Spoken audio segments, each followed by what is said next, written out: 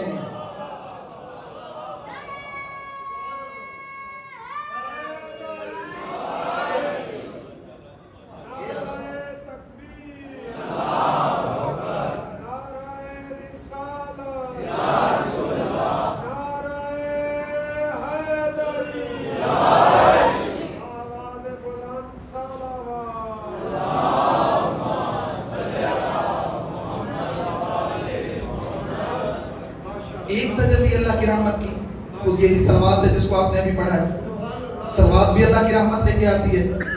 خدا فرماتا ہے اے میرا حبیب اپنی امت کے لوگوں سے کہہ دو جو ایک مرتبہ میرے حبیب اور اس کی آل پہ صلوات پڑھے میں 10 مرتبہ اس پہ اپنی رحمت کو نازل کرتا ہوں۔ 10 مرتبہ صلوات کی بڑی برکتیں۔ علماء جو اس وقت ام و نجف میں ہیں کہتے ہیں اگر تمہیں بڑی مشکل آ جائے تو صلوات کا عمل کیا کرو، تسبیح ہاتھ سے نکالا کرو، 100 مرتبہ محمد اور اس کی آل پہ صلوات پڑھا کرو، خدا بند متعال تمہاری مشکلوں کو آسان کر دے گا۔ صلوات کا عمل ہے، ہمیشہ کئی مرتبہ ہم نے یہ عمل کیا اور کئی مرتبہ ہمیں جو ہے اس کا اجر ملا، اور اگر اسی صلوات کے ساتھ وَعَجِّلْ فَرَجَهُمْ بھی ایڈ کر دیا جائے کہ امام زمانہ کے ظہور میں بھی تعجیل ہو جائے، تو ہمارے مذہب کے ایک عالم گزرے علامہ امینی کے نام سے۔ علامہ امینی نے 20 جلدوں میں الغدیر لکھی ہے، 13 جلدیں ابھی اس وقت پبلش ہو چکی ہیں 13 جلدیں الامین کی، علامہ امینی کی الغدیر کی۔ اس کتاب میں علامہ نے امیر المومنین کی خلافت بلا فصل کو ثابت کیا ہے، اور تمام تر جو روایات لے کر آئے ہیں وہ اہل سنت کی کتابوں سے لے کر آئے ہیں۔ یہ وہ بندہ ہے جس کو نہ بھوک کا احساس تھا نہ پیاس کا احساس تھا، کئی ہزار حدیث اس عالم نے جمع کی ہے، کئی ہزار، 12 کے 13 جلدیں ابھی اس وقت پبلش موجود ہیں، ایک ایک لفظ پہ جلد کتاب لکھی ہے، بہت بڑی محنت اور محنت کی ہے اس بندے نے۔ الغدیر کے اندر کتاب کا نام بھی الغدیر ہے۔ اچھا ان کے بارے میں ملتا ہے کہ ان کے بیٹے نے کیونکہ اس نے امام کی خلافت بلا فصل اور اس کے سٹارٹنگ میں یہ جملہ لکھتا ہے اور بڑا عجیب جملہ لکھتا ہے۔ کسی نے ان سے پوچھا تھا کہ تم تو 12ویں امام کے دور میں ہو، تمہارا حق بن کرتا زیادہ 12ویں امام کے لکھ دے، تم نے پہلے امام پہ اتنا لکھ دیا اور ان کی خلافت بلا فصل پہ اتنا لکھ دیا۔ الغدیر کا ابھی تک کوئی جواب نہیں دے سکا، اتنی بڑی کتاب ہے، تمہیں چاہیے تھا 12ویں امام، تو جواب دیا تھا کہ جھگڑا، توجہ فرمائیے گا، فرمایا تھا کہ جھگڑا ہمیشہ پہلی کے چاند پہ ہوتا ہے، 14ویں کے چاند پہ نہیں ہوتا۔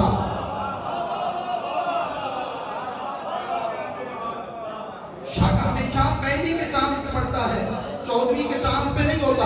ابھی آپ نے دیکھا ہے رویت ہلال کمیٹی کو کہ 14ویں کا چاند ڈھونڈ رہے ہوں کہ ہم بیٹھے یہاں پر 12ویں کا چاند یا 14ویں کا چاند، ہمیشہ پہلی کا چاند دیکھا جاتا ہے۔ جب پہلی کا چاند ثابت ہو جائے تو 14ویں کا بھی ثابت ہو جاتا ہے۔ اگر علی کی ولایت ثابت ہو گئی 12ویں کی بھی ثابت ہو گئی۔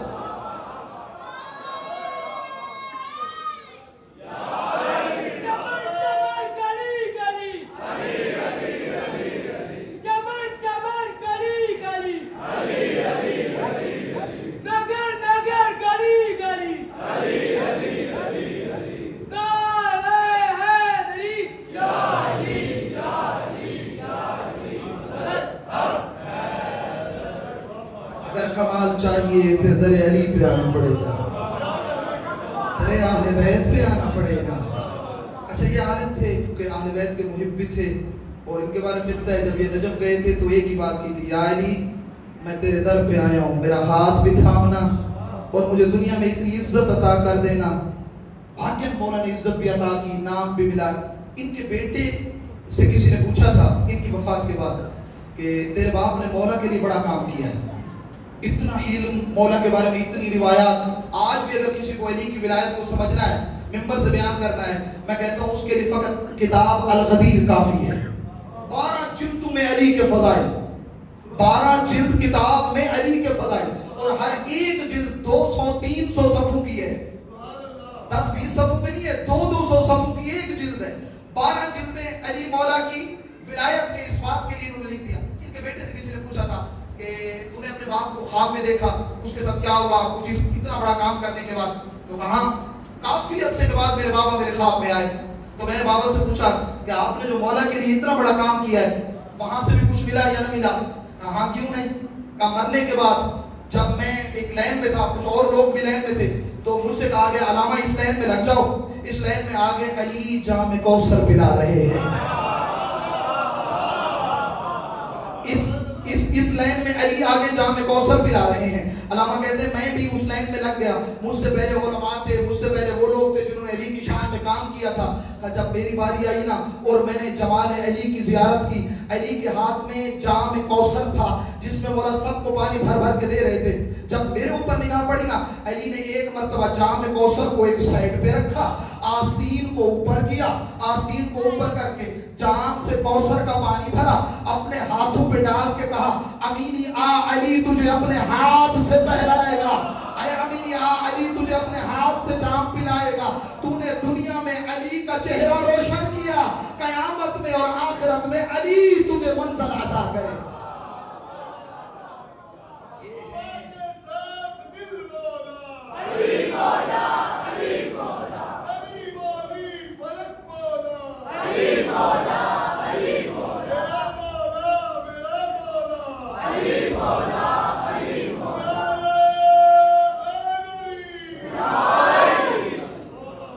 یہ وہ شخصیت جسے علی اپنے ہاتھوں سے کوثر پلائے۔ آپ کو پتہ کیا کہتے نظر آتے ہیں؟ فرماتے ہیں کہ جو بھی بندہ صلوات کو وعجل فرجہم کے ساتھ پڑھے، اللہم صلی علی محمد وآل محمد وعجل فرجہم کے ساتھ پڑھے، فرمایا میں الغدیر کتاب کے ثواب میں اسے شریک کر دوں گا۔ جو ثواب مجھے اس خاندان سے ملنا ہے میں اس ثواب میں اس کو شریک کر دوں گا۔ تو عزیزان صلوات عظیم ہے۔ بس ایک جملہ صلوات کا کہہ کے اپنی بات کو آگے بڑھاؤں گا۔ صلوات کے بارے میں جب آیت اللہ بہجت سے پوچھا گیا آگا صلوات کی عظمت کیا ہے، صلوات کی عظمت کیا ہے، فرمایا صلوات قلم بھی ہے، صلوات ریزر بھی ہے، صلوات قلم بھی ہے، صلوات ریزر بھی ہے۔ فرمایا وہ کیسے؟ فرمایا قلم اسی لیے ہے صلوات پڑھتا جا نیکیاں بڑھاتا جا، صلوات پڑھتا جا گناہ مٹاتا جا۔ صلوات کا مقام بلند ہے۔ پیغمبر اسلام بیٹھے، ایک مرتبہ اصحاب بھی تھے کہ رسول خدا نے دیکھا کہ رسول خدا کلام کر رہے ہیں، اصحاب نے دیکھا، حیران ہے، نہ کسی بندے سے بات کر رہے ہیں نہ کوئی چیز، یہ کلام کس سے ہو رہا ہے؟ یا رسول اللہ آپ کس سے بات کر رہے ہیں؟ وہی نازل ہو رہی ہے، فرشتے سے بات ہو رہی ہے؟ فرمایا نہیں، نہ فرشتہ آیا ہے نہ وہی نازل ہوئی ہے۔ کہا یا رسول اللہ پھر بندہ بھی کوئی آپ کے ساتھ بات نہیں کر رہا؟ فرمایا تمہیں دکھتا نہیں ہے میرے سامنے شہد کی مکھی بیٹھی ہے، وہ مجھ سے کلام کر رہی ہے، میں اس کو جواب دے رہا ہوں۔